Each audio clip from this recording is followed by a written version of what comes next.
lá, voltamos com o nosso episódio 2 sobre a boia Bravo, aqui com Antônio Medeiros. Para você entender esse episódio 2, volte e assista ao episódio 1, que nós começamos a falar sobre a boia Bravo e tem grandes informações lá para entender esse nosso episódio 2. Então, voltando, como os dados gerados pela boia Bravo, elas impactam o planejamento de futuros parques offshore no Brasil. Veja, Jefferson, obrigado novamente por convidar para continuar esse bate-papo aqui. Atualmente, os dados da Boia, eles estão servindo para fazer a validação desse experimento, né? Que é desenvolver um floating LiDAR nacional adequado a diversas condições de oceano do, do Brasil. Então, eu diria que pós-validação é que esses dados poderão, sim, ajudar nesse dimensionamento, porque atualmente a gente está em fase de validação desse dispositivo, né, essa boia. Ou seja, eu estou fazendo diversas campanhas com diferentes características para validar e atender todos os requisitos do Carbon Trust. Então, atualmente, nosso grande objetivo é esse, atingir todos os objetivos para, ao final de 27, a gente estar com um produto em estágio é, comercial, TRL9, para garantir que a gente vai ter disponível no Brasil um floating LiDAR classe mundial que pode ser bancável. E qual é essa relação que a Bravo, aqui o Easy, tem com o Porto Ilha? Por que a escolha do Porto Ilha como uma base para a instalação? Aquela região ela é fundamental para se desenvolver eólicas offshore no Brasil, porque a gente está diante de um local com um dos maiores potenciais eólicos do Brasil. O fator de capacidade é absurdo quando a gente compara com os dados em terra. A gente até fez um trabalho de monitorar todo o recurso eólico da margem equatorial, que deve ser publicado meados de julho, início de agosto. Um trabalho que durou quase 3 anos de monitoramento, modelagem e simulação, onde a gente mediu o vento de Fernando de Noronha até o Amapá. Então, a gente deve entregar esse resultado para o Brasil em breve. Está sendo publicado, editado barra publicado o livro na Biblioteca do Senado, e a gente até pode voltar aqui daqui um mês e meio, a falar um pouquinho sobre esse trabalho que nosso instituto fez. Mas eu diria que essa região de Areia Branca, de tudo que a gente observou, ela é uma das mais importantes para o Brasil para se desenvolver, e a gente tem a facilidade de operar um terminal salineiro, que a gente conta com o apoio do consórcio Intersal, Intermarítima, onde nos dá apoio logístico, toda a infraestrutura está lá disponível para a gente utilizar para fazer testes e validações na boia, fazer movimentação de carga com os guindastes que estão em alto mar. Então, ali, de fato, foi um grande laboratório que ajudou a gente a acelerar. Se a gente não tivesse Porto Ilha, com certeza desenvolver o projeto Bravo teria sido muito mais complexo e difícil. Então, eu diria que ele foi estratégico e é estratégico.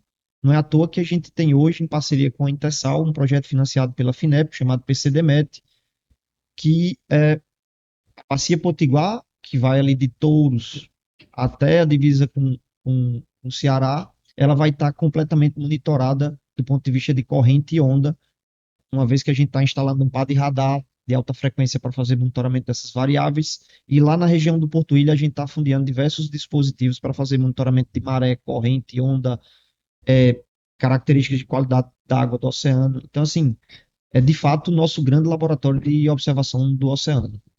Perfeito. E são os motivos da escolha também do local para a instalação dos futuros aerogeradores, os protótipos, que está em análise ainda? Exato, a gente selecionou um espaço, né, no Mar Brasil para fazer pesquisa, onde a gente quer criar um ambiente de validação de projetos em escala real. A gente começou um trabalho lá em 23 de tentar ajudar, do ponto de vista ambiental, aquela área, e foi detectada a possibilidade de se criar um espaço, um espelho d'água, para que a gente pudesse fazer pesquisa, desenvolvimento e inovação, não só na área de eólica, mas em todas as áreas industriais que o Senai atua. A economia do mar é uma delas. E aquela região ela é fantástica, porque você tem um calado baixo, que significa que a gente vai ter uma necessidade de construir uma fundação do tipo Gravity Base, que é a fundação que se adequa para todas as características do mar do Rio Grande do Norte, que a gente tem calado de 6 até 30 metros de profundidade. Então, de fato, lá, um trabalho que a gente tem em parceria com a 2A, junto com a Steico, que são parceiros tecnológicos para o desenvolvimento de fundações e torres de concreto para a eólica offshore.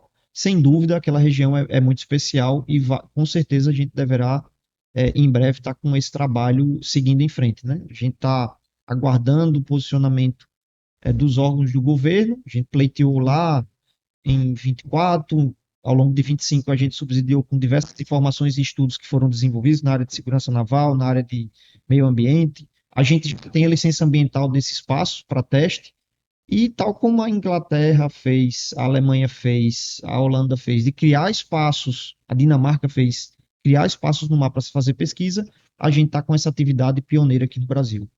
Já se tem a tecnologia, que serão esses aerogeradores, gearbox, direct drive, e se tem alguma questão de empresas que já são parceiras ou estão pleiteando? A gente fez um chamamento público há cerca de 8 meses, está em vias de fato de fazer a assinatura de acordos de cooperação, e em breve a gente pode divulgar o resultado disso, falando um pouquinho sobre quais são as tecnologias de aerogeradores que vão ser utilizadas, mas de fato, dado que é público, é que possivelmente serão máquinas de 14 megawatts, a partir de 14 mega, e a potência que a gente pleiteou junto ao IBAMA foi um total de 25 mega, porque na época, quando a gente começou a fazer o estudo, a máquina comercial mais atual era de 8 mega e a maior era de 12. Então, assim, a gente pediu ali uma determinada quantidade de potência, olhando o horizonte de máquinas comerciais que tinha. Isso evoluiu muito, a China já lançou máquina com 21 megawatts,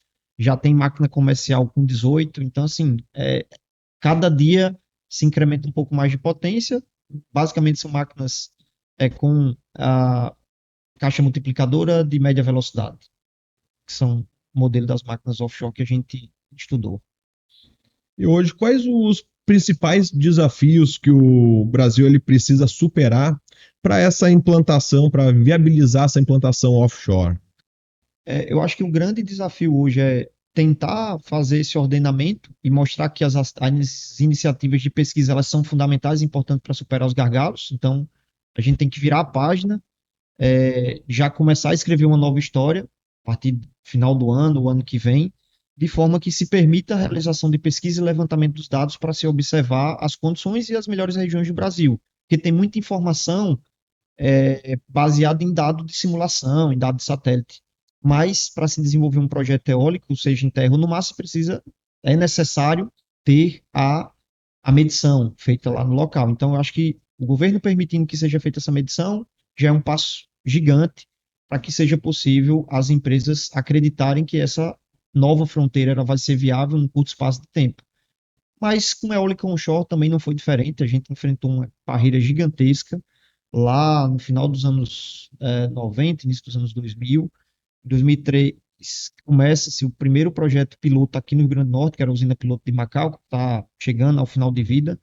Eram 3 aerogeradores de 600 quilowatts, num projeto de pesquisa como a Petrobras, tal como a gente está organizando agora, também é um projeto de pesquisa para botar o primeiro aerogerador. E em cerca de 5 anos depois, o Estado era literalmente a menina dos olhos do, do, do setor eólico, né? Todo mundo queria vir para cá para fazer desenvolvimento, medição, etc. E não é à toa que nosso estado hoje é um dos maiores geradores do Brasil. Não sei se ultrapassou a Bahia, tem uma competição muito forte, mas o território do estado da Bahia é muito maior quando se compara com o território do Rio Grande do Norte. Mas eu acho que em breve a gente vai ter boas notícias para que se comecem a fazer medição, para que se comece a fazer avaliação ambiental e que os projetos comecem a ser desenvolvidos. Qual foi o momento mais marcante para você durante o projeto Bravo, né? O que mais lhe surpreendeu ao longo dessa trajetória de desenvolvimento? Foi quando a gente fez o lançamento da Boia Bravo no final do ano de 24, eu acho. Em dezembro, a gente conseguiu fazer um lançamento de uma boia que estava dentro de um cronograma apertado com o cliente. e a gente conseguiu cumprir a data de entregar até dia 30 de dezembro. A gente lançou, na verdade, a boia dia 29 e foi super desafiador. Algumas noites viradas para conseguir botar a boia em pé, montando ela ainda sendo rebocada em alto mar, e a gente conseguiu cumprir, chegando com o navio lá às 5 da manhã da data que a gente marcou, lançando a boia com o nascer do sol. Então foi um momento muito desafiador, super emocionante para a carreira de pesquisador, você cumprir a meta de fazer todo o planejamento, construção, montagem, lançamento e ver o produto funcionando lá no mar. Então, acho que para toda a equipe que estava lá, foi um dia muito marcante na vida de todos. Ah, dá um orgulho, né? Viu que você começou projetando no papel, se tornar realidade, lançado, né? E cumprir o cronograma, né? Que se não cumprisse, ia gerar problema junto ao nosso cliente, que tinha um cronograma a cumprir, etc. Então, acho que foi bem desafiador isso aí. Qual o legado que a Brava ela deixará para as futuras gerações de técnicos, engenheiros e para o desenvolvimento energético offshore do Brasil? Eu acho que para a equipe foi um divisor de águas, né? Foi é, com esse projeto, né, foi possível mostrar que as pessoas, os técnicos aqui são capazes. Todo mundo falava, quando eu cheguei com a ideia, a gente vai fazer uma boia, pô, você tá ficando louco, isso a gente nunca fez e tal. Mas inovação é isso, você só faz coisas que você nunca fez, porque se fosse repetir, seria um processo industrial, né? Ou Sim. seja, o que vai acontecer a partir de 27 é um processo industrial. Você vai pegar a receita de bolo e vai replicando para que se tenha cada vez, dentro dos níveis de qualidade exigido, a repetição de uma atividade. Inovação não é assim. Então, foi possível mostrar que era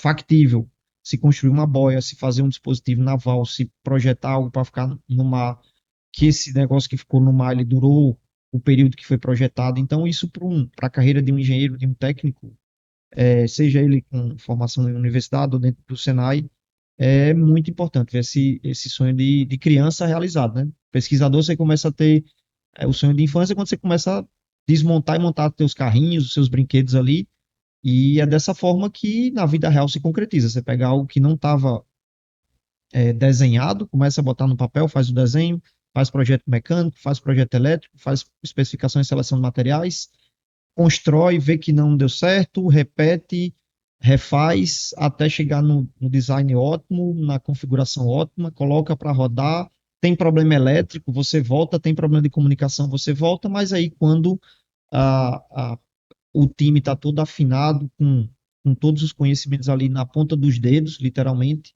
é possível de colocar de pé o projeto e o projeto vai funcionar. Então, eu acho que isso foi um grande legado, né, para os técnicos que estão no Senai, para os que saíram. A gente tem ex-colaboradores que saíram daqui e foram para outros países trabalhar, como no caso do Nicolas, que trabalhou no primeiro desenvolvimento naval do conceito da Boia Bravo. Mas para os que estão aqui atualmente, eu acho que foi um salto gigantesco do ponto de vista de conhecimento. Então, esse é um legado. Para o Brasil, eu acredito que fica a mensagem de que é possível desenvolver meios no Brasil para fazer a observação do oceano.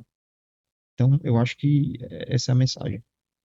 Indo aqui para o encerramento, deixa uma mensagem para quem nos acompanhou até agora.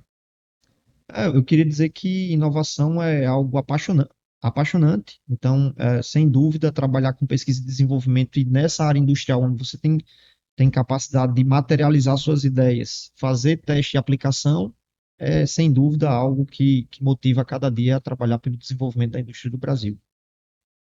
E você que nos acompanhou até agora, muito obrigado e até o próximo episódio.